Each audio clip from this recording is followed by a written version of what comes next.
This video is going to be more about mindset rather than any one particular technique.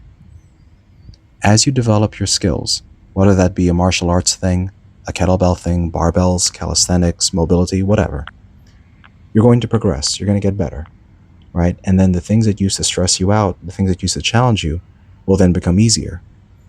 The problem with that, which we embrace in most cases, is because you adapted to that stress, it's no longer stressful, and you therefore need to do harder things now in order to maintain progress, right? That's great. That's the point of training, in all seriousness, right? You teach yourself how to do harder and harder things to the point where they won't be hard anymore, and now you're skilled, and we're happy. The problem with that is, as you get deeper into your skills, as you go further into the unknown of what your body may or may not be able to do, there might come a point where you actually run into something that you're actually frightened of. Let's pretend that you are terrified of hanging upside down, but you never knew that because you never hung upside down before. Or, more commonly, I have several of my older patients who are terrified of not being able to get off the ground anymore, right? And we only find out after I say something like, hey, how do you feel about doing sit-ups or whatever the drill is, right?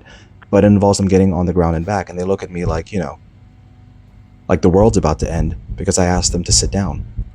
It sounds silly that way, right? But that's what fear is. It's the things that shut you down when they surprise you. It's important to have a plan for that fear, okay? Because here's the thing, fear is not inherently good or bad, okay? If the fear is in front of you, in your way, getting in the way, right? You can kind of see the visual metaphor there. Then it's going to prevent you from moving forward, whether that be literal or metaphorical, right? If I'm afraid of hanging upside down, then I might not do drills that let me go upside down, right? If I'm afraid of pressing weights that might break my shoulder, I'm not going to press weights that make me think I might break my shoulder. And that's a problem if the thing you need to do to get better is also the thing that inherently frightens you.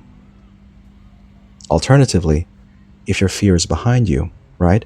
Instead of dread and anxiety, if the fear is causing you to assess what you're doing and plan for bad scenarios and do things to mitigate the risk intelligently and then move forward, that's no longer fear, right? Just like fear unchecked becomes dread and paralysis, fear, if properly channeled, sublimates into something beautiful and productive, and that's respect, which then makes you train smarter.